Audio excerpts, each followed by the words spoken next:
right, I think we're ready to get started. Good morning, everyone. Welcome to today's session on Automate Your Cloud Infrastructure with Azure Functions, Azure Automation, and more. First of all, I appreciate everyone coming. I know it's a Friday morning. At least it wasn't the 9 o'clock, but thanks, everyone. Looks like we've got a full room, so we've got a lot of great content to show, so I'm really glad you guys could make it. My name's Eamon O'Reilly. I work on the Azure Automation service, mostly focusing on allowing you to automate all of your Azure resources as well as your on-premises resources from a single automation service. And I'm Colby. I work on the Azure Functions team, and we're going to show you today some really cool things, kind of when you can use each service, when each service is better, what kind of the ins and outs of this kind of complicated matrix, I guess. So, perfect. So let's jump in a little bit. So one of the things we wanted to talk a little bit about is as you're thinking about deploying your applications, workloads, and all of your Azure infrastructure onto Azure, you really have to kind of take a step back and think about, okay, how do I actually set myself up for success as this application rolls out and that I have all of the built-in management capabilities also set up as part of your overall application deployment. And so when we think about this, there's a lot of core capabilities we have natively in Azure that we'll go through today to actually allow you to think about holistically, how do I not just deploy my application, but manage it all the way through its operational life cycle and back in through that continuous change, continuous development, and ensure that your Azure resources are successfully deployed in a repeatable way. And so there's a lot of things you need to consider as you guys probably are thinking about deploying to Azure around security and monitoring. How do you configure it correctly? How do you govern it? But no matter what you're trying to do to make sure your applications and your infrastructure is deployed correctly, at the core of that is really a set of automation services we have inside of Azure to try to make your lives a lot easier and try to embrace all the native capabilities we have so that you can efficiently deploy these applications on demand. And one of the core things to think about is if you start to leverage the common tool set we'll talk about today, not only can you incorporate this into your central IT organizations, but your application teams as well can use the exact same Azure services and allows you to have kind of a common framework and a common language so that all of your central IT teams and your application teams can work together in a seamless way.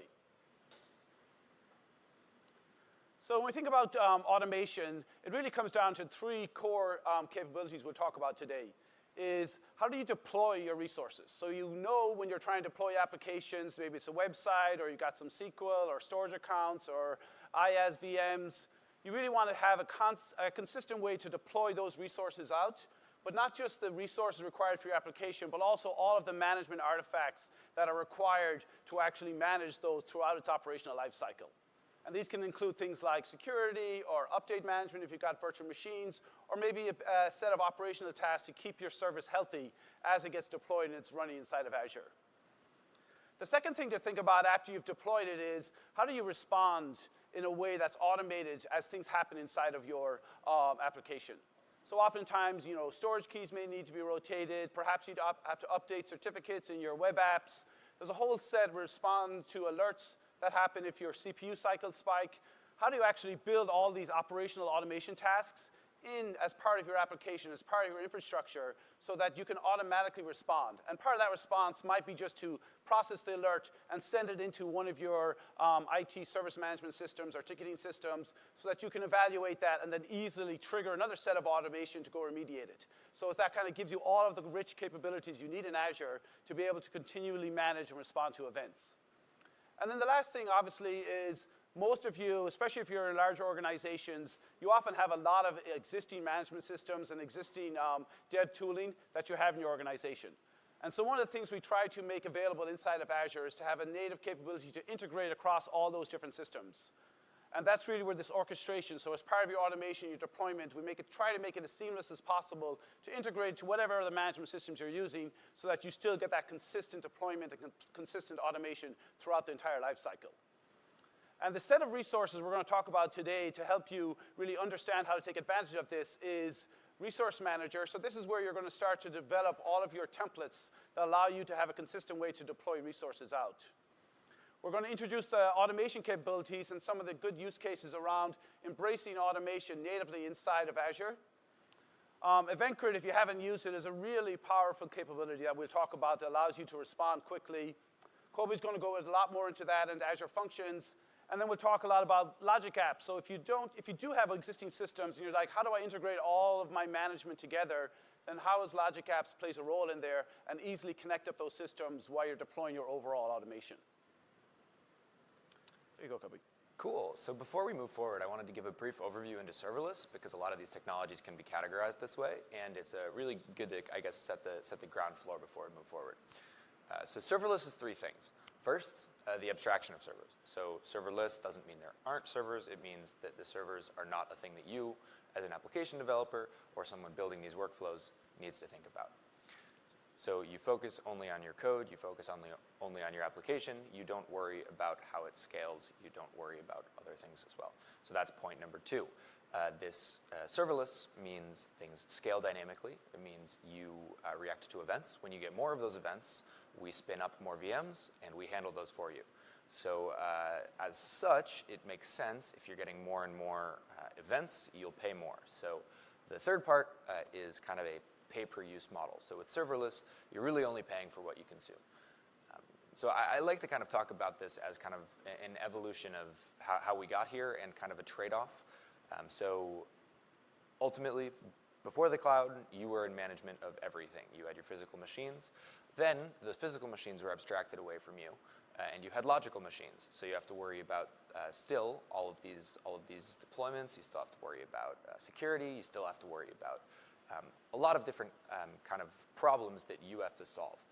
With Platform as a Service, as some of the other things we offer in Azure, we abstract that away from you even further. We say, for example, if you were running a web app, you can say, I would like this to run on 2 VMs, but we, Azure, manage the web apps. We manage the VMs behind the scenes.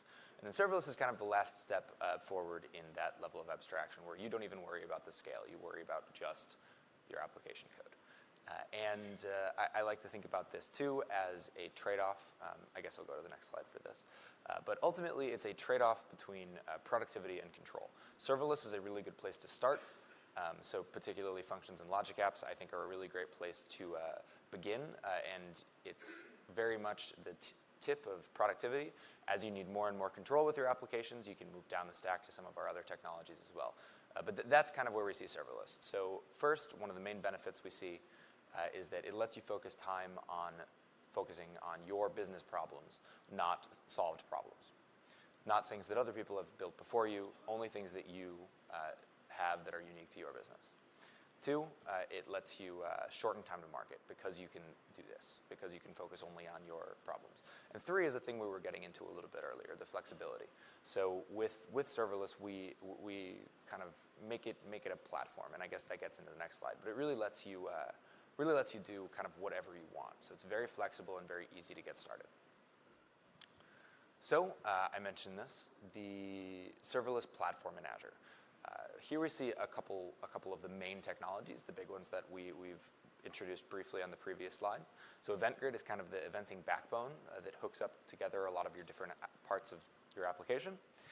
Functions is serverless compute, so it lets you execute a small bit of code in response to an event. Automation, as Eamon introduced more in detail before, lets you automate tasks across Azure and hybrid environments.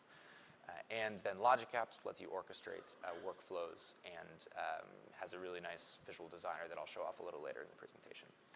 But it wouldn't be Microsoft if we didn't have kind of a robust platform around all of these, I guess, core serverless technologies. So all of the other Azure services, like, for instance, Cosmos, Stream Analytics, Azure AD, all of these things play very nicely while you're building your serverless applications. And we put a lot of effort into making it easy for you to layer these things and build comprehensive solutions to your problems. And also, again, because it's Microsoft, we have a really robust development experience as well. So we, again, own Visual Studio and Visual Studio Code and a lot of different great monitoring technologies as well, like Application Insights for Azure. So all of these things work very nicely, integrate natively with functions. Now I think that Logic Apps just released a VS Code extension this week. But yeah, all of these technologies, we put a lot of effort into making them very easy to develop and very easy to maintain. And with that, I'll pass it back. Okay, thanks, Kobe. So I'm going to talk a little bit about Azure Resource Manager. How many of you are using Azure templates when you're trying to deploy your applications or resources? Great, so it looks about at least half, which is good. So I'm really going to talk about, why would you want to use Azure Resource Manager? How does it work? Give you kind of a demo of the benefits of using it so that you actually can get that flexibility as you deploy your resources. And the one thing to think about when you're using templates in Azure Resource Manager, it's not only about trying to get your application and your core Azure infrastructure deployed, you can also leverage it to get all of your management deployed in a unified way as well. And so no longer are you trying to add in management after the fact. You can actually bake all of your management around security and monitoring and configuration directly into the templates. And so that's one of those key benefits. I think a lot of our customers, as they start to get very sophisticated in Azure, they can see the benefits not only from the central IT requirements, but also from their application team so that there's a unified way to think about something.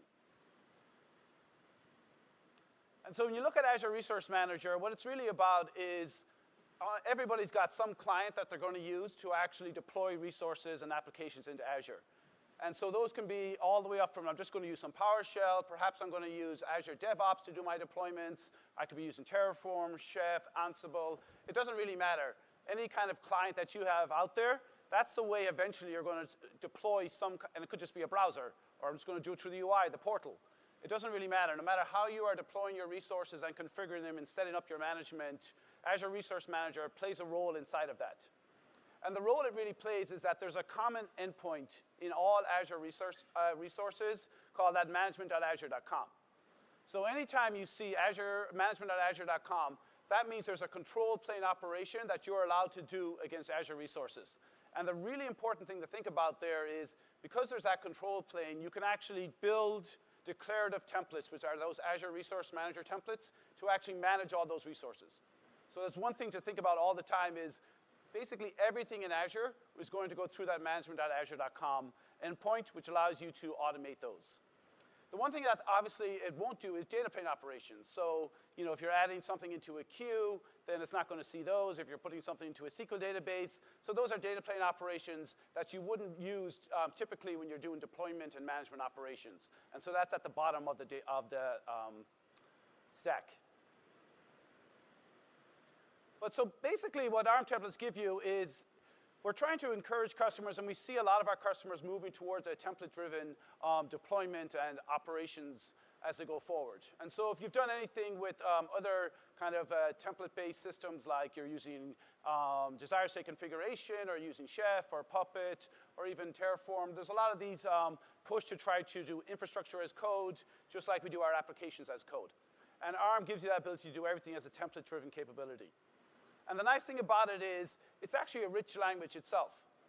And so the thing you need to think about is, you're not just going to be able to jump in and start writing a bunch of ARM templates. There is a bit of a learning curve. And so there's a lot of documentation. There's a huge amount of samples up on Azure if you search for Azure templates and how to use this. But the investment you make now is going to keep all the way through over the next 2 years as you start to move into Azure, because Azure Resource Manager is constantly getting improvements. There's things that got announced this week. And so the effort to learn the new language and leverage it in the right way is going to pay off as you go forward. And so if you are using other ways to do deployment, I would definitely have a look at using Resource Manager and using templates to do your deployments as you go forward. Because once you start using it, it becomes very flexible. Okay, so with that, I'm going to jump into kind of a quick demo just to give you a view into how to use it.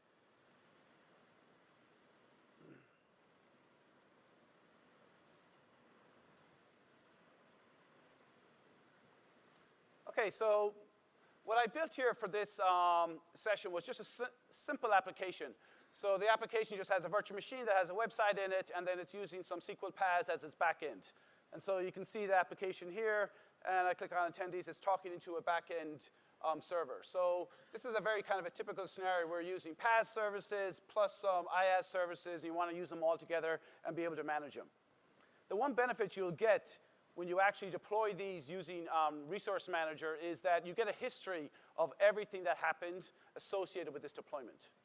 And so when you actually deploy a set of resources into an Azure resource group, and you go into that resource group, you can actually scroll down to the deployments, and you'll see everything that happened as part of your deployment. And the thing to think about is not only is it actually deploying a bunch of all of the applications and all of the SQL databases, plus all the virtual machines and all the networking. It's also applying management at the same time so that you can update it, you can configure it later with DSC, you can do the monitoring. All of that you can bake directly into your templates as you go forward. And so you can see a whole history of what happens. So it makes troubleshooting, but also auditing a lot easier as you go forward. The other thing to think about is, Kobe talked a little bit about our work with trying to integrate it natively into all of the tooling that's out there.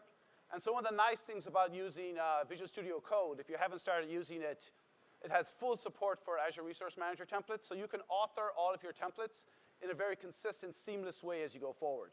And so how you think about templates is how you would think about anything else if you're using PowerShell or Bash scripts or anything else, is typically you'll have like a parent template, and that parent template then can call child templates to go do some work. And so the parent template is usually this top-level template called like Azure Deploy, but it can be called anything you want.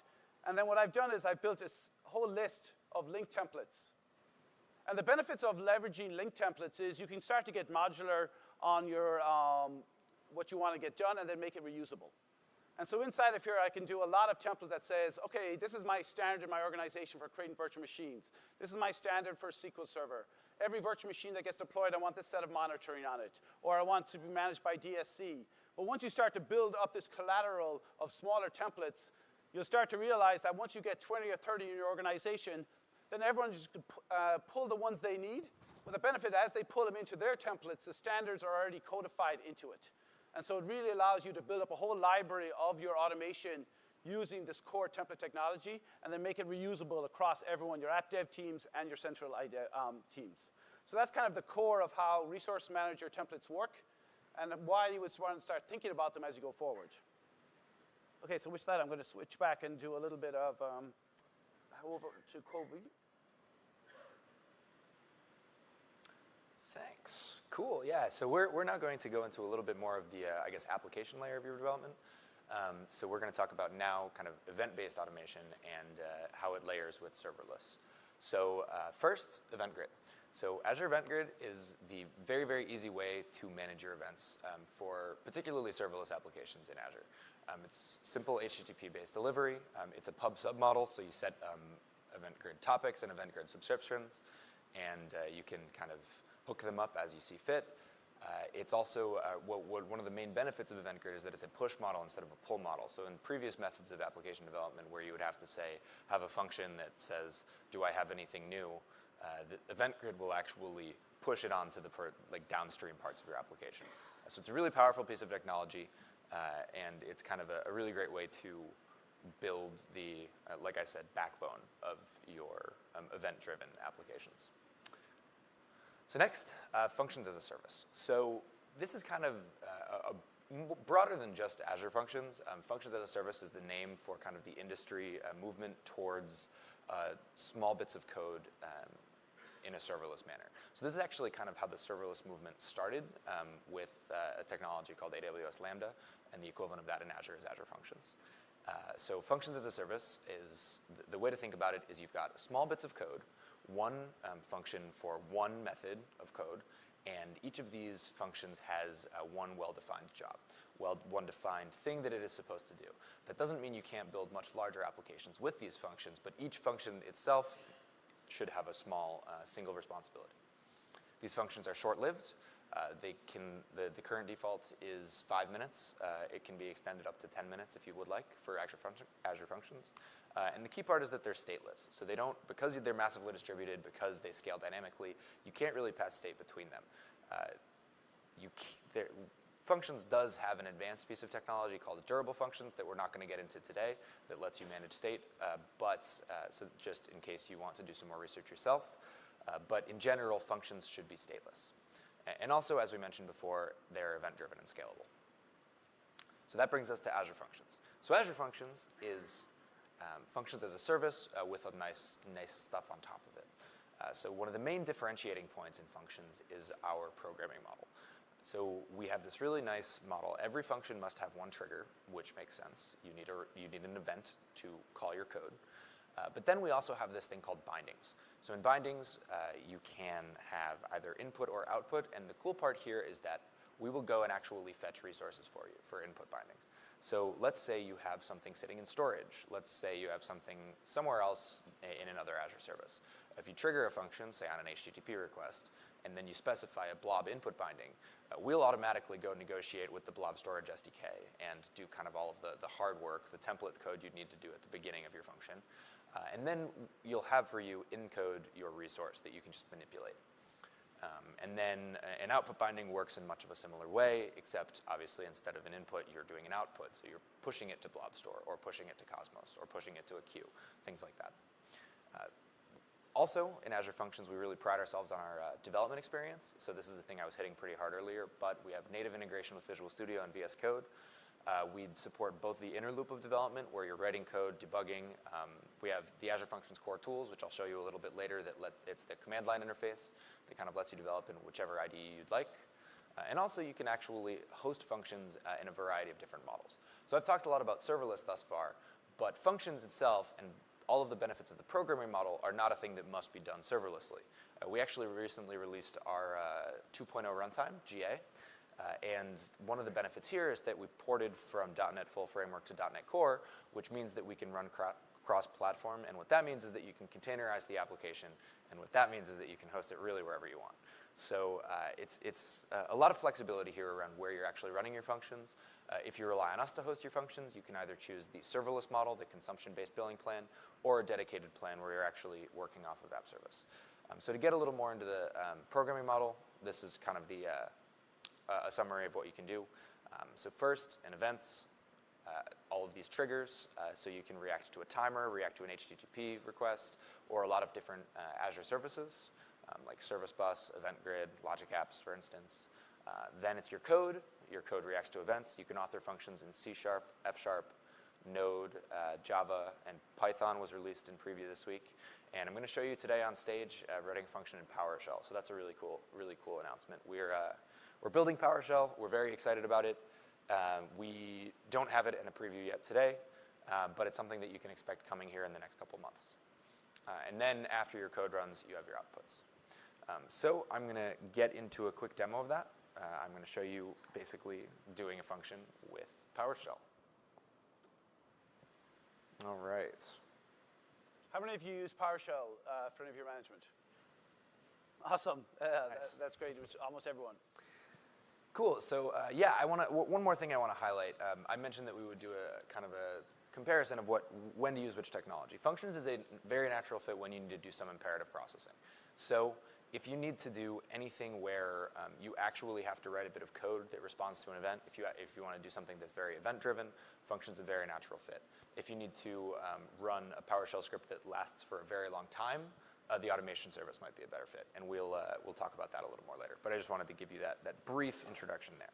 So anyway, I'm going to ignite automation demo. Cool. So I have here a folder, ignite automation, and what I'm going to do is use the Azure Functions core tools. So I've installed this locally on machine. It's a very, very simple thing to install. It's an NPM package. And what I'm going to do is func, here I'll do, there. So the command to initiate a new functions project is func init. What this will do is kind of get me all of the settings I need around creating a function app. So all of your functions live inside a function app. It's kind of the logical unit around multiple smaller functions. And a function app is, interestingly, your unit of deployment and your unit of scale. So anyway, for the sake of this demo, I'm adding this parameter worker runtime PowerShell just to create a PowerShell function. And so this gives me host JSON, which is something that tells basically us how to operate, and then extension JSON, which tells us basically what extensions to load. That's a new thing with our 2.0, and if you're curious about that, ask me later. So now I'm going to actually create a function. And what I've specified here is that I will be doing it in PowerShell with an HTTP trigger, and I will call it my HTTP trigger. There we go. So now let's take a look at that.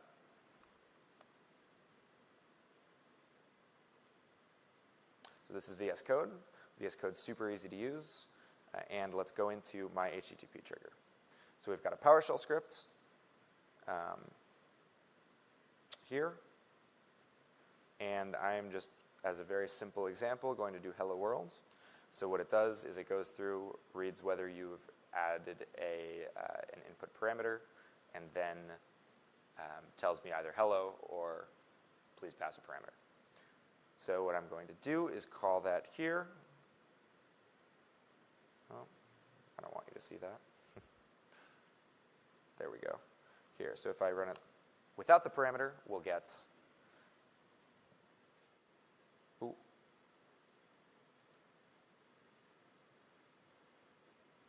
Ah, I didn't start it. Oops. There we go. The connection could not be made because it wasn't started. So let's do that once more.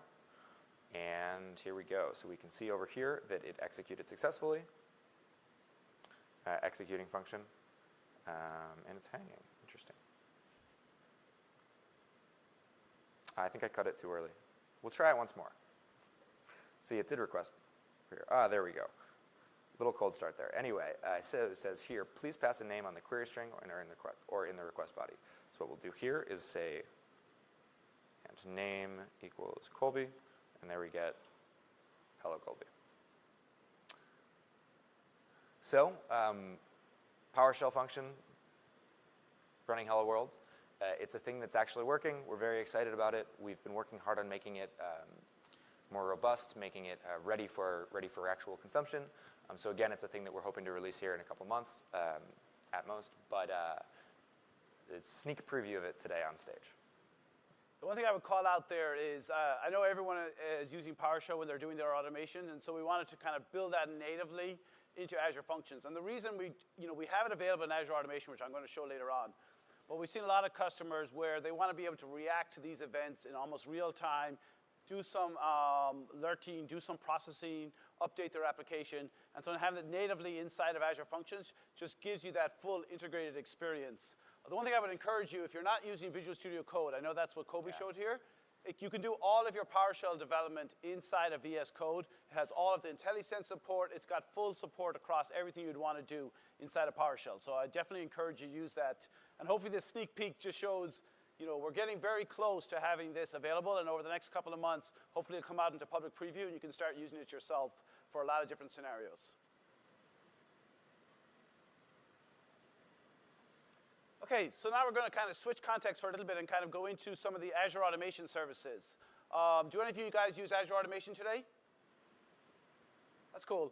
So there's quite a few of you, but I'm going to give a little bit of an overview of automation, but also kind of talk about what are the best practices when you're using it and the kind of core capabilities it has when you're trying to manage your infrastructure. Because a lot of the problems we see is, it's very easy to deploy things into Azure, but then it's very easy to lose control and track what's going on inside of Azure too. And so what are some of the best practices when you're thinking about deploying to embed automation directly into all of your infrastructure and your applications? And so if you're not familiar with Azure Automation, it basically is a serverless automation platform that was designed really around running PowerShell in the cloud. We do support other languages like Python that we just GA'd this week. So if you're familiar with Python, you can use that. And we also have a graphical experience. But the main core when we designed it was we wanted to have a unified automation platform so you could manage your on-premises resources as well as your Azure resources and be able to do things that take actually quite a long period of time. And so what it gives you the ability is to centralize all of your PowerShell or Python in a central place and then reach back into your on-premises environments to do work or directly against Azure as you want to go forward. And so that's kind of a real kind of investment we've made over the last few years into the automation platform, and it's tied all together based on this serverless architecture we have around the automation service. So some of the scenarios we see most of our customers doing is they're including automation into their actual deployments themselves. So I talked a little bit about how you can declare everything in ARM templates initially, but some customers want to actually, as part of those ARM deployments, run some imperative code like PowerShell, to maybe go add some users to AD or connect into other systems as part of that deployment. But because Azure Automation jobs themselves are Azure resources, you can include automation jobs into these templates, and it really gives you the ability to do pre- and post-actions as part of your overall deployment. The second thing customers do a lot of is just managing Azure when they're deploying things using Office 365, If you're trying to deploy any on-premises resources, it's obviously available there as well. But the main thing you want to do after your deployment is the operation part as well. And so a lot of core scenarios we see customers doing is trying to manage SQL using the automation service. They might be doing start and stop of dev machines. There's a whole set of automation around processing alerts, which I'll show in the demo. But the main thing to think about is everything that you're manually doing today for your automation, you can actually start to use the automation service with functions or with logic apps and start to bring all that knowledge into the system. That's really what these automation platforms allow you to do, is to kind of bring everything you normally do manually and make it available in a self-service way inside of the Azure services. Okay, so with that, I'm going to jump over and show you a little bit of the automation service and some of its core capabilities.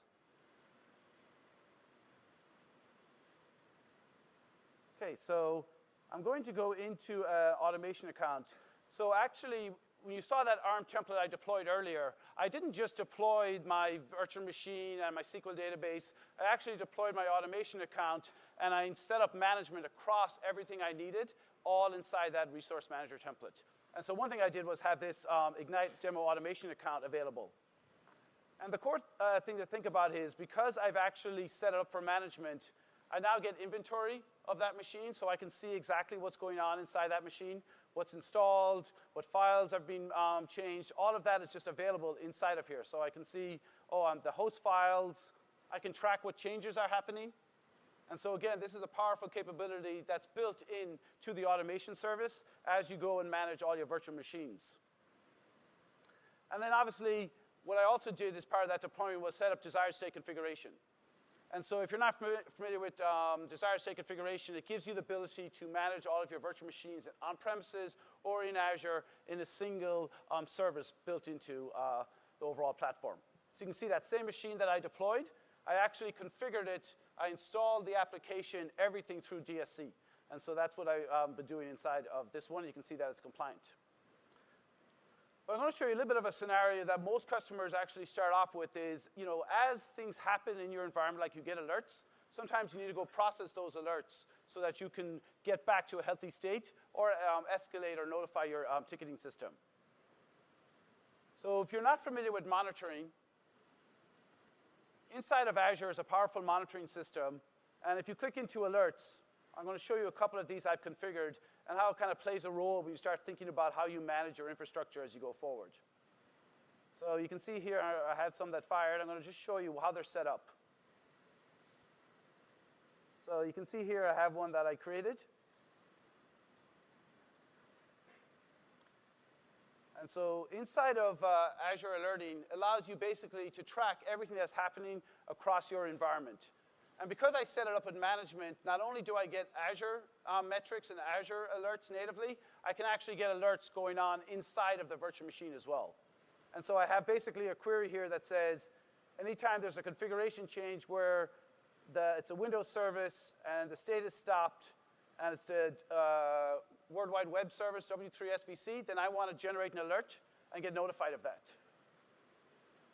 And the very easy way to integrate this in is what we call action groups. And action groups allow you to basically call one of our services natively in Azure when this alert fires. And so I've got one set up for my automation runbook, which I'll show today.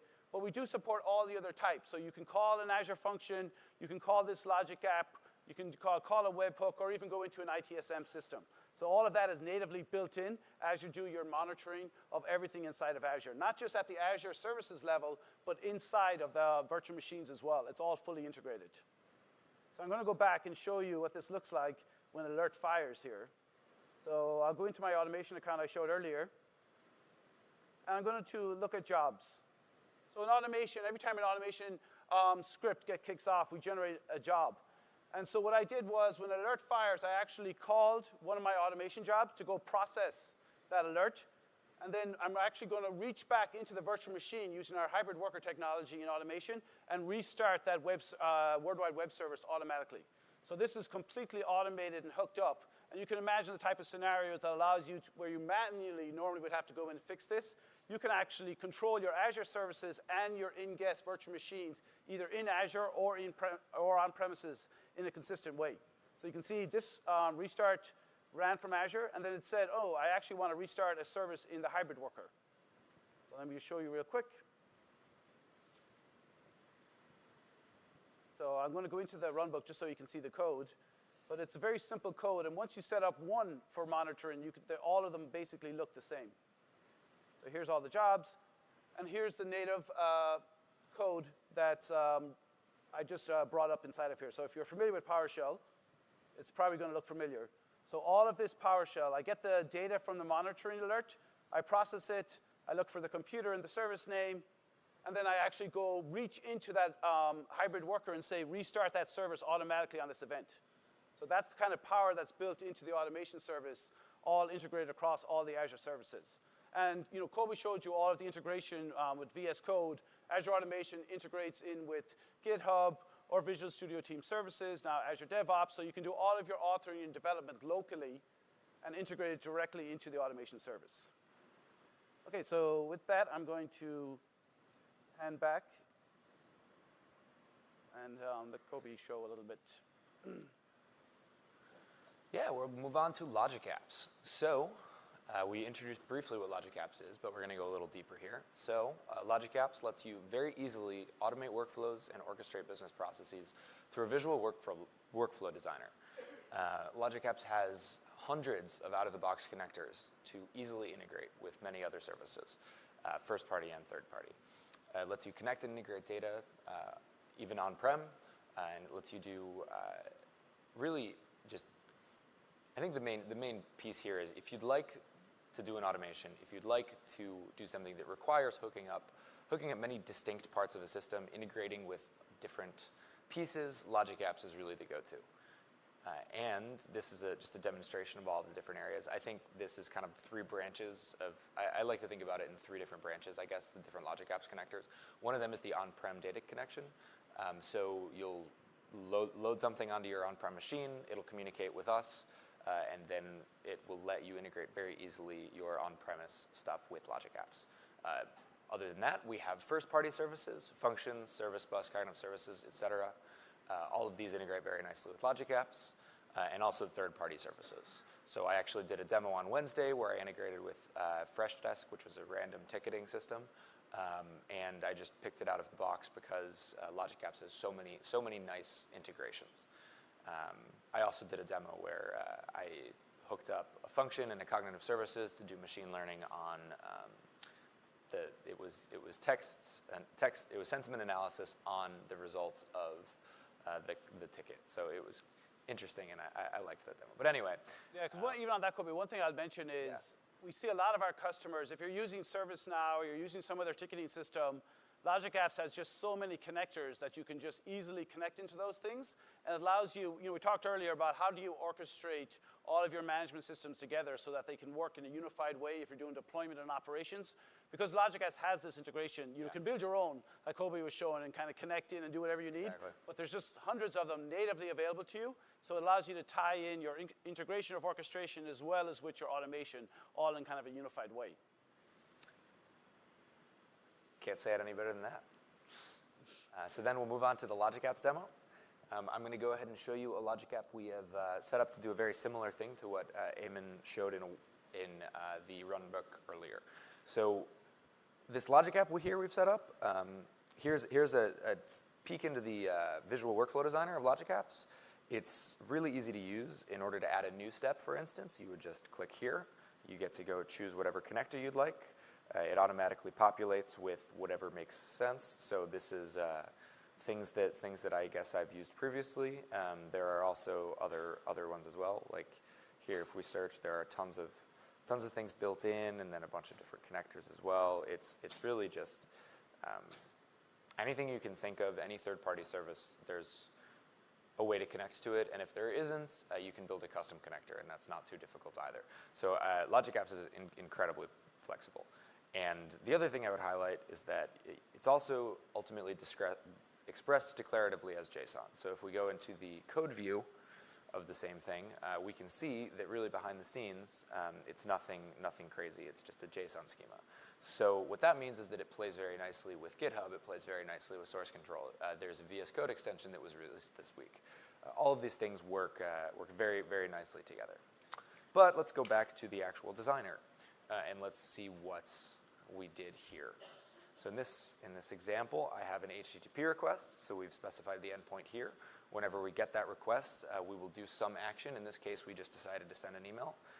And then it triggers a run of this automation service. So this runbook, which is doing a similar thing to what Eamon, I think it's actually the same exact runbook. Yeah, I can show it after you're done. I'll switch back and show it to Kobe. Cool, sounds good.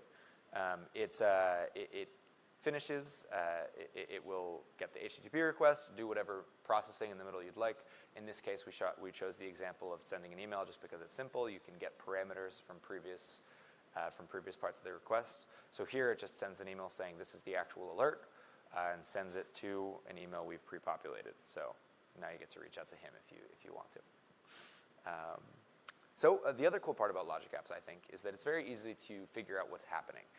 So this is just the overview blade, and you can tell based on these runs and also the activity log what actually happened when you ran this previously. So I'll go into the activity log. I guess I'll just do overview because that wasn't loading immediately, and I'm impatient. We'll go here, and we'll see this run. The cool part is Logic Apps keeps track of all previous runs, up to a point.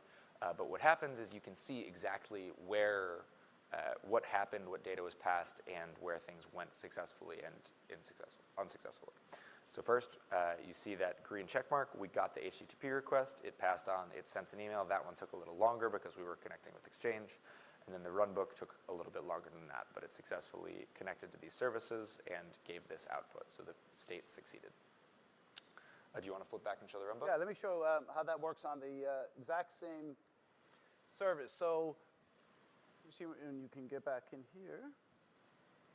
Yep, so one of the things I showed you when I went to the monitoring was how we automatically hooked up the remediation so that if that web IIS had stopped inside of the machine, we would go and automatically remediate it. Obviously, in a lot of scenarios, you may not want to automatically fix something because you might need to get an approval or you might need to do some extra diagnostics before you go and do that remediation. And so that's where Logic Apps can really play a role because it allows you to integrate into those third-party systems. Like in this example, send a mail. It could be into ServiceNow or some other management system you're using. And then it allows the callback functionality. So if you go and do an approval, it will then actually go and do that automation for you. So if you go back into that monitor, I'll just show you exactly how easy it was to do the exact same thing against Logic Apps instead of calling the automation runbook. So if I go into my alerts again, you will see that I have one not just for the automation runbook, which I triggered and showed that it ran this morning, but I have one here for the Logic Apps as well. So this is the exact same service. So instead of automatic remediation, what it's going to do is it's now going to get that alert just like it did before, but now it's going to call that Logic App that Kobe showed, and then that allows you to integrate into those third-party systems. And then the last thing that Kobe had inside of there was, okay, when that fires, go call that exact same automation runbook I did in an automatic way, but now I'm doing it in a controlled way using Logic Apps. And if you see how that worked, I don't know if you noticed, but when I show my jobs that ran this morning, you'll actually see that there was one that came in as well from the Logic Apps call. So this one ran, called it on the automation service, and we said, okay, restart the hybrid worker. But around the same time, we saw one come in from the Logic Apps. So I can go and look at the inputs. You'll see that service name was passed in from the Logic App and actually went ahead and restarted the service automatically based on that. And so this allows you to basically connect up your automation. It could be a function, it could be an Azure Automation runbook, into Logic Apps, into your third-party systems, and easily integrate all these together as you go forward. The other thing I would call out when you're thinking about automating your infrastructure is take advantage of the work that's been done by the community out there. So if you go into and you just search, I mentioned earlier around Azure templates, you can just search for Azure templates. And you're going to get a link into all of the pre-built Azure Resource Manager templates that are available. So there's hundreds of these that allow you to quickly get started, understand how you can automate all of your infrastructure using templates. but then take advantage of all the PowerShell as well. So this gives you all of the templates, and then if you went back actually into the automation account, you could go to the runbooks gallery, and again, search all of Script Center, all of the community content is natively available for you, so you can bring those in. And similarly, it just allows you to build up this library of knowledge across the community that's available to you as you go forward. That actually makes me want to show something we released this week. There you go. So this is actually we have a serverless community library.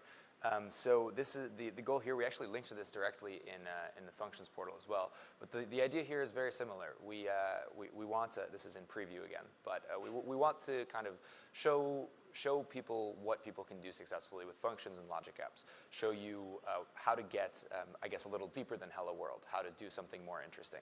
So for example, this one does an image resizing. This one creates an API protected by AAD.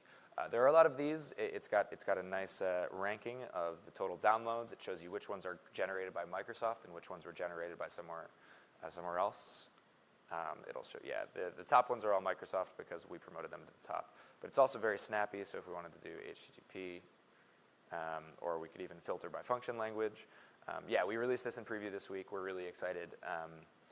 Sarah Drasner, who's one of our cloud developer advocates at Microsoft, did an awesome job building this front end.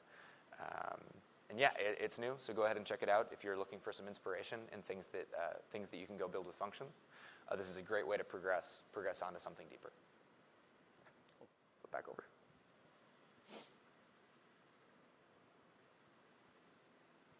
Good? Yeah. Okay, so that was a lot of the core we wanted to show. There's a lot of demo content available for you to actually go out. A lot of these demos have been put onto GitHub, but a lot of the knowledge out there is actually baked into all of the community that's built on templates, built on PowerShell, built on function apps. And so one of the things you'll notice as you start to move to this new paradigm shift is, how do I take advantage of what's already built? You know, you don't have to start from scratch and kind of do your own thing. I would go out there, leverage the community, and start to think about, okay, as I deploy my infrastructure, how can I do it in a unified way?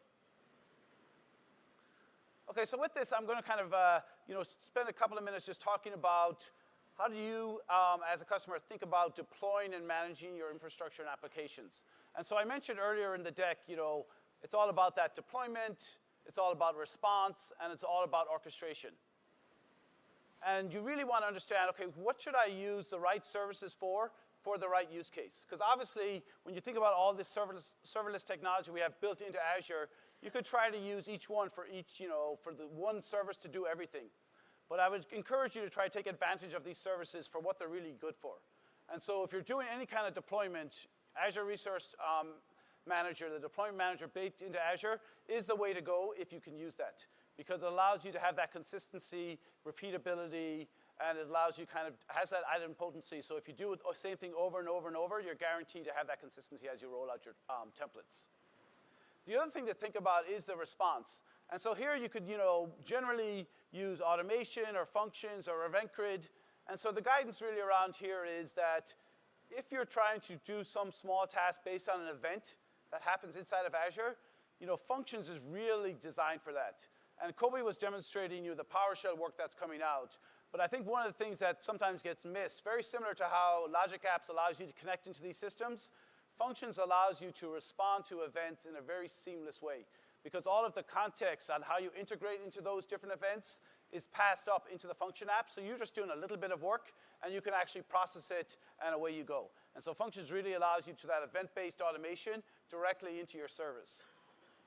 And then when you think about Azure Automation, the way I would think about it is, if you've got any kind of long-running tasks that you need to do, so anything that takes more than that 5 or 10 minutes with functions, which a lot of PowerShell often can do. So you might have to stop a machine, and that might take lots of minutes, just the way some of these machines work. Then Azure Automation gives you the flexibility to do long-running processes in the cloud, but it also allows you to reach into your on-premises environments. And so that's kind of combination of using automation with functions and event grid gives you that whole automation platform where you get to write your own code to automate all of your tasks. And then the one thing to think about there is try to leverage all of the built-in management capabilities that Azure has. I touched on them a little bit in the automation account, that if you're using virtual machines, we have update management and inventory and change tracking and all of the monitoring. But if you're using any of the PaaS services, security center, and monitoring. They go across the whole breadth. And so with our automation capabilities, we try to integrate it natively into all of those services so that you can do all of your automation and deployment on demand. And then the last thing, obviously, is the integration. This actually sometimes is the hardest thing to do. You know, we spend a lot of, the reason kind of Logic Apps wrote a lot of these connectors is because it's not that easy always to integrate into third-party systems. Sure. And so what I would kind of encourage you to think about is, you know, you get your core workflows, your core scenarios working, and then think of how do I actually integrate these into my approval system or into my VSTS pipelines, because that allows you then to have those different systems connected. But if you can try to move as much of that knowledge and the operational tasks into the core Azure services, it allows you to give a lot more flexibility on the different management tools that might be triggering this automation. Because one time you might be going through ServiceNow to do an approval, but you might also want to say, I want to do the same task through PowerShell or using Cloud Shell. And so if you can move all of that operational tasks into the Azure service, then no matter what client you're using, Terraform, Ansible, they'll all start working off a consistent set of services inside of Azure. And so it's one of the best practices I would try to do is to move as much knowledge into our services as you go forward. And so with that, we're going to leave some time, because I know we covered so much different content in here, but so many demos. We wanted to make sure we could kind of answer a few questions as well, because the content, there's just a lot of demos and a lot of content to get through. So I'm going to kind of finish up with there, give us a few more, like 20 minutes or so, to answer as many questions as we can. And hopefully you kind of got the breadth of our services and how they work together, how they integrate, and we can go deeper into any other areas as you like. So with that, thank you for coming. I appreciate it. And hopefully the last session you go to today, it'll be a great Ignite for you.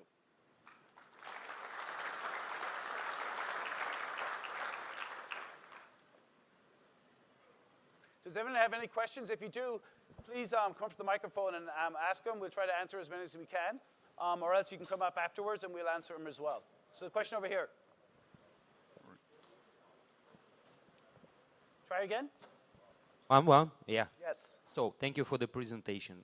One question, can we do automation of subscription deployment and respond to the changes on the subscriptions?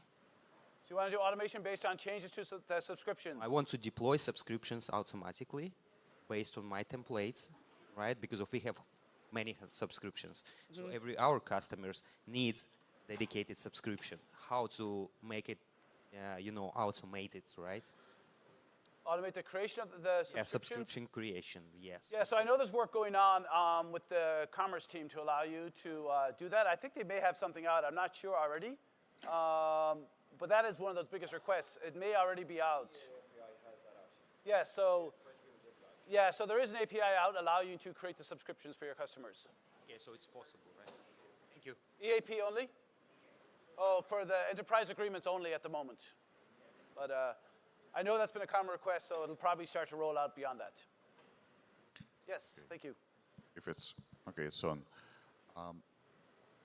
For any automation, like a long running, so with PowerShell, Yeah. will it bring any improvement in how fast it is operated if it's something that you want to do on your tenants? So let's say apply ARM policy on multitude of libraries.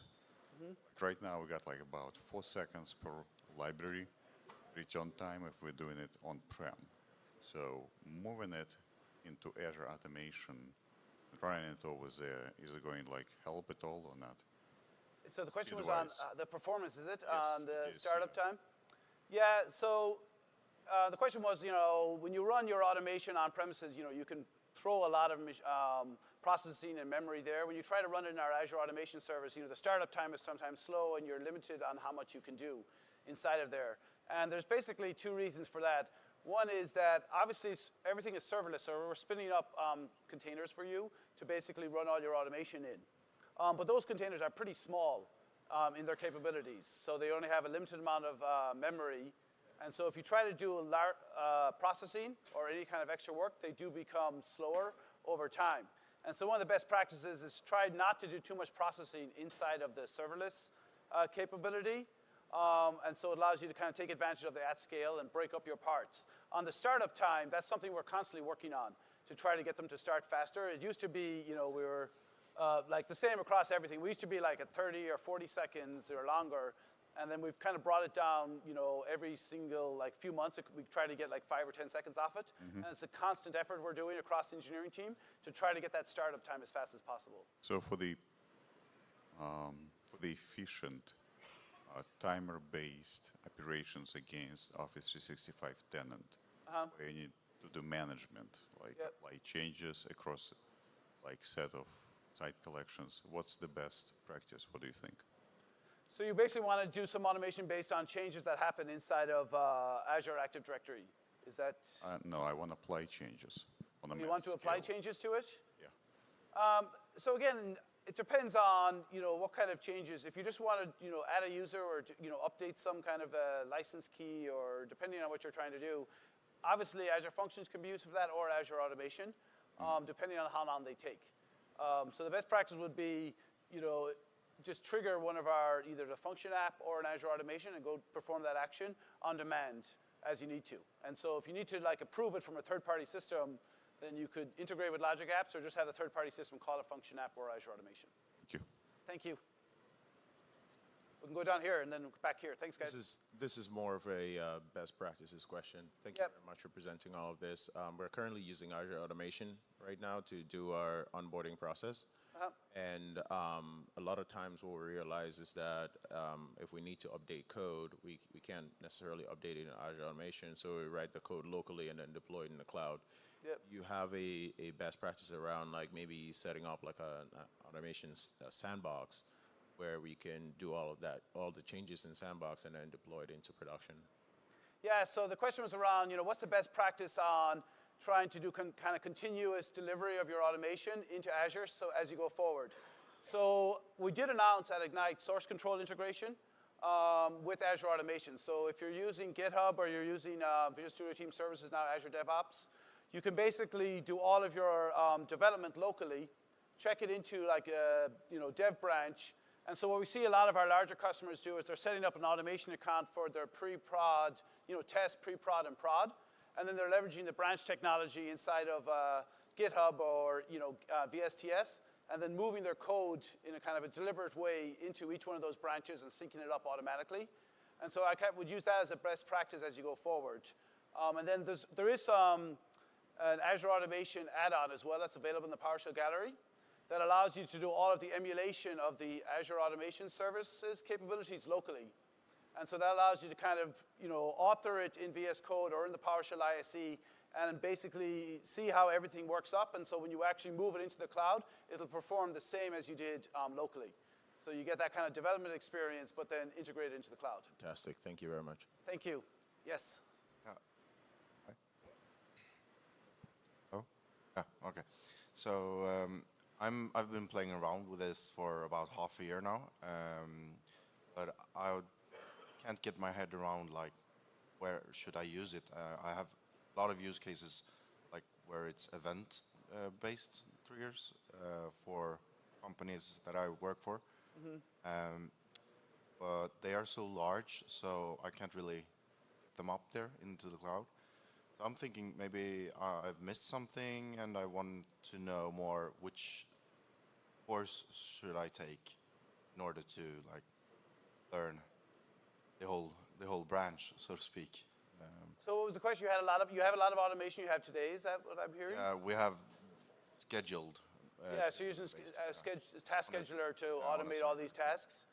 I mean, I would definitely look. I mean, the simplest thing to do is it mostly written in PowerShell or different languages? Yeah, PowerShell.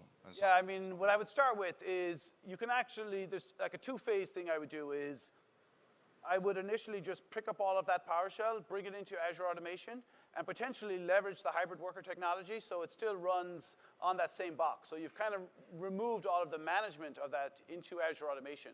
Yeah. And then post that, I would actually think about, can I actually run some of this automation directly in the service? And so then pick up some of that automation and bring it into the automation service, because there's almost no change in your code that works on premises as it works in the service. So it'll just work the exact same way that it does there. But you can take advantage of all the source control integration, the credential management, certificate management, all of the benefits you get from the service that is very difficult to manage on premises. And then lastly, I would look at, is some of this automation event-driven?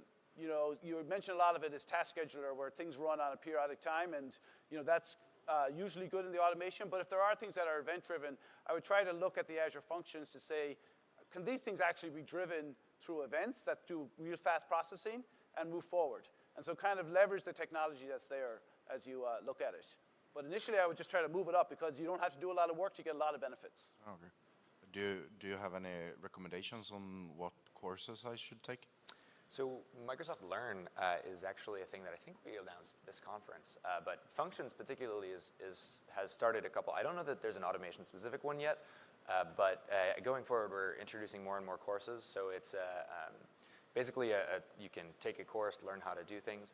Also, I would encourage you to, obviously, docs.microsoft.com is where we host all of our documentation. I think there's something that says when should you use automation versus functions. I think that's there's like a best practice. And if you're just learning, there's a lot of good content on the web, but there's also dedicated courses through Pluralsight that you can also get access to if you subscribe there. But there's so much content between the Microsoft Virtual Academy, all of the videos. If you just type in like Azure Functions, Azure Automation, or Azure Logic Apps, there's a lot of great content. And the documentation we spend a lot of time on to try to make it tutorial-based as well. So hopefully that'll help you learn.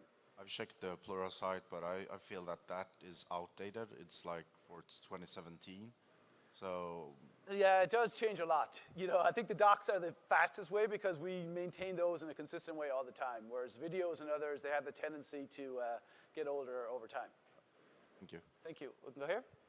Can we open support tickets through automations, maybe Logic Apps or... So what was the question? To open support tickets. Open support tickets. Automation. Yeah, so basically the recommendation when you open up support tickets is, try to use Logic Apps if you can, because it has a lot of built-in connectors, like it has one into ServiceNow already. You might be using your own ticketing systems, but it is easier to use connections there. Obviously, you can do it through Functions or Azure Automation as well. The model you would use there, though, is you would have to write your own function app that has all the code in it, or you could write a PowerShell module that connects into that system and then import the module into Azure Automation. And then you can open tickets against any system that you want to. And if the system already has a PowerShell module available for it, you can just import it directly into the automation service and start using it as you go forward. Is there a certain ticketing system you're looking at? Yes, the ticket is the Microsoft ticket from Azure Portal, and I don't know how to get this, for example, module for it, because you usually always update the support system, how it look like, the wizard in UI, so we don't know how to get a standard. Oh, you're trying to actually get the support Azure support tickets. Yes. We should follow up after that and see if we can come up with a way. Yes? One comment. We are CSP. We're providing support for our customers, and Microsoft doesn't open API for us to be able to open tickets through our ticketing system. We are using Jira, for example. Yeah. It could be very useful if we could automate this process. Yeah, no, I definitely would like to automate too. It's good feedback because it allows us to go back to the support teams and ask them if they, what are the reasons that they can open up the API or not. All right, thank you. Thank you. Yes, hi. Hi. Me and my team, we are currently using Windows Workflow Foundation, but we would love to move on to Logic Apps and serverless. Yep. But most of the examples we have seen here on Ignite are like only a few steps in the workflow and no branching at all. So how crazy can you make them? You could make them really crazy. So I think we see like two cases. One, people who are like, I just want this to go here and here, and then it's done. Then another case where you've got 60 steps and it's this giant thing that's like all over the place. You can do conditionals, you can do loops, you can do pretty much almost anything you can declare as code. It's just the distinction here is you can't do, unlike like with functions, you can bring in custom libraries, you can bring in like all of these things and just like, do the mathematical manipulations you want writing code. With Logic Apps, there are things you can do like that. Like you can manipulate variables, you can store stuff, you can do, I think some people call it IFTT on steroids. But anyway, the short of it is, yes, we have a lot of people doing pretty crazy stuff. So I would encourage you to try it out. It's really easy to just like add steps, add a conditional that branches, and then And you can have them call it themselves, like call other. Yeah, you can have them call other logic apps. But I think so the you best can have practice, nested. like we've seen in our automation, even the functions, is like create these modular like logic apps that do a specific piece of the flow, and then in your parent logic app, you can call into these child ones, and they have callbacks. So it's actually a very sophisticated language that allows you to do your orchestration. But I think the one thing is you may have to drop into imperative code at some point in time just to be able to do some extra work. And that's when I would take advantage of functions or even on the automation, depending on what you're doing, to actually do that work. If you want to write code with workflows, you can actually use something called durable functions, which I mentioned briefly, that lets you kind of, it's an extension of functions, it's an advanced thing that lets you manage state, and what that lets you do is like have a function call another function, do kind of complicated like fan out, fan in scenarios, things like that. So. Cool. I'm excited to try it out. So yeah, no, it's a lot of, I know it's a lot of new stuff, but I think just once you start using it, it actually becomes very easy because you don't have to set up your own infrastructure. You can just play with it in Azure and you start to learn a lot faster. Thank you. Yes, hi. With Azure Functions, what kind of mechanism does Microsoft use to isolate the execution context so that any malicious attack into the other execution context of another function can be prevented? Sure. So, so two things. It depends on whether you're running on Linux or on Windows. You can actually host your functions in the cloud on both functions. You can host your functions on Windows, which is the one that we've released for a while now, and Linux is in preview as of this week for the serverless mode, but also has been in preview for a little longer for the dedicated mode. That's all probably too much information, but the basic idea is if it's on Linux, it's in a container, so it's isolated from everything else. If it's on Windows, we have a custom sandbox that runs, it's basically it's a custom driver, essentially, that completely isolates your processes from everything else inside the virtual machine. I think as of right now, we don't, depending on some other things, you either will be or will be not executing in the same like virtual machine as other people, but it's completely isolated. There's a complete logical boundary, our sandbox, around every function app. And so how do I know if my function is going to execute in its own virtual machine on Windows? Well, the only way to guarantee that, I guess, is we're actually moving to do more of that. But the basic idea is the only way you can actually guarantee that is by having control of the virtual machine. And so if you choose the dedicated plan where you are picking like I would like this function to run on these set of machines, your function will be the only thing running there. If you're using the serverless mode, we're scaling dynamically. We're doing all sorts of stuff behind the scenes to like spin up VMs really rapidly, like pull them down. That case, I don't know that you can guarantee that as well. The thing I would say is there's like, we've put so much hardening, there's complete isolation between you as a tenant and somebody else as a tenant. Just, that there's been work done up and down the stack all the way. Probably was not as... Yeah, you will not ever... You will not ever be able to get access to anybody else's information. Security is paramount. Yes. It's built up and down the stack, just like we started with hypervisors, and then we added virtual machines and added containers. Everything is kind of separated out, so there's no way for customers to get to anybody else's. So if I'm running two different copies of my functions, can I guarantee that they cannot access the context of each other? Yeah. In fact, even if you wanted to, there's no way to do it. Yeah, you cannot do it. All right. Thank you. Hi. Hey, do you guys have best practices around functions that need to access a SQL database, like in a VM? Is that a bad idea? Is that okay to do? Not a bad idea. The one thing I would say, we see a really, really common anti-pattern, which is instantiation of new clients on an per execution basis. So if you can imagine, if you've got a function that all of a sudden gets 1,000 events, then really rapidly spins up 1,000 connections to the database, that kind of tips some stuff over. Which makes sense. But what you can do is statically declare the connection at the beginning of a function, and then we'll handle everything for you. And then in the actual execution, the actual code, which needs to do the actual work, that will already have the client, and you can just kind of do the logic that you need to do with the connection already there. So what I'd say is watch out for the connection, the number of connections. Other than that, it's totally a thing you can do. And we see. Where is it SQL running inside? It's a SQL PaaS or it's in a virtual machine? Virtual machine. That's the problem. Yeah. So and that's where we're running into issues because we can't use a consumption-based plan because it has to have IP-based write list restrictions to get to the VM. I don't like it, but one of our devs is doing it, and so I wasn't sure if it would cause because we're having performance issues with that function. and I don't know if it's related to the SQL connection or the not being on a consumption-based plan. Fair enough. So it probably is a little bit of both. The one thing I will say is that we announced a preview this week of something we're calling premium functions that lets you do a lot of enterprise-level features. One of them is relevant here. It's the ability to put your function in a VNet. With still being in a consumption-based plan? Yeah. Okay. That could Which would I think help quite a bit here. Yeah. Other than that, it also hopefully do things like kind of the initial idea was it's a kind of hybrid between the consumption-based plan and the dedicated plan, where you basically pay for one dedicated instance at all times. So it eliminates like cold start. You always have something hot. Yeah, and then that's the scale other dynamically on top always of it. on need sometimes too. So yeah. So I think this would be a really good fit. Right now it's a private preview, so I would encourage you to check out in our blog post what we just released, like all the new stuff in Azure Functions. It's our 2.0 GAs. In there will be a link. It's I think aka.ms/functions premium.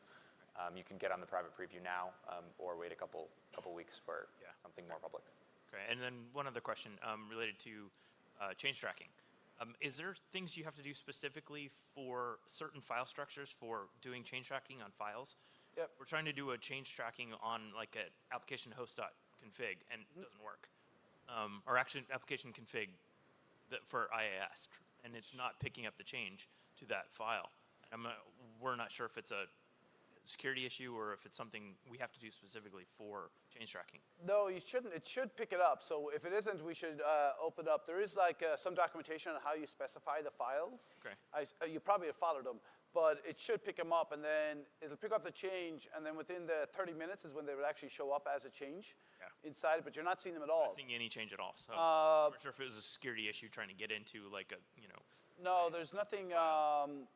There's nothing related. Are you just, because files change tracking has two modes. One, it'll just say the file had changed, but then it also has ability to show you what changed.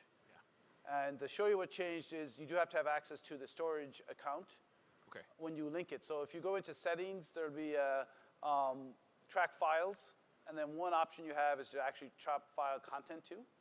Just make sure that storage account has access. Yeah. But like I do it all the time, on this demo, I haven't seen that issue.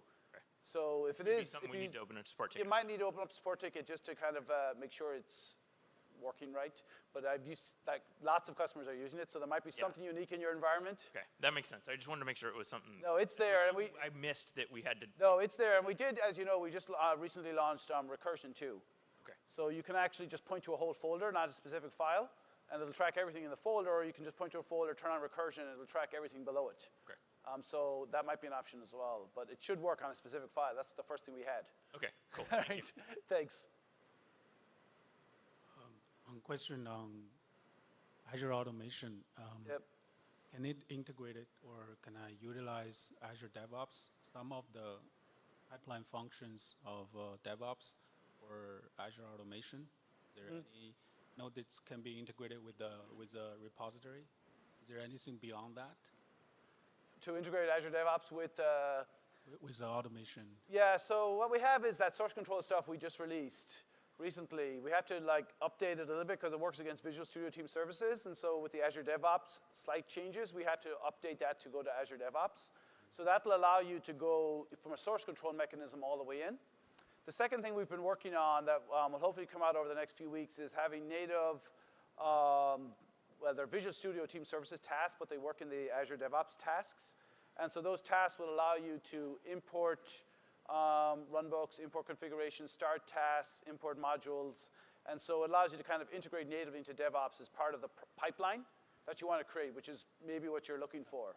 Yeah, so that's probably, over the next few weeks, there's an open source project up on GitHub that has all of the latest tasks, but we haven't officially built a drop yet. But you should see that over the next few weeks. Okay. Next question is about functions. I just came out of the other session about all the different workloads, like hosting a function. It can also run in a container. It's a Docker container. Maybe I can even run on Kubernetes. So does that mean that's different from if I'm running a function on app services? Yeah. So the basic idea here is I actually like to think about functions as two separate two separate products. One is the SDK, one is the actual like programming model, the thing that we like work to develop, the thing that runs your functions, the things that like lets you hook up very easily with other data sources. The other piece is actually the hosting model. The other piece is we take your code and actually run it on Azure. So you can actually decouple these, and if you run the functions host, which is the programming model piece, if you run that in a container, you can do whatever you want with it. So one thing that you can do with it is, like you said, run it on Kubernetes. One thing you can do is, really, once you're in control of the container, you then have to manage the infrastructure, but you can do whatever you want with it. You can put it in a VM if you want. For all, it doesn't matter. It's your VM, your code. That being said, we do provide a lot of very easy ways to host your functions for you.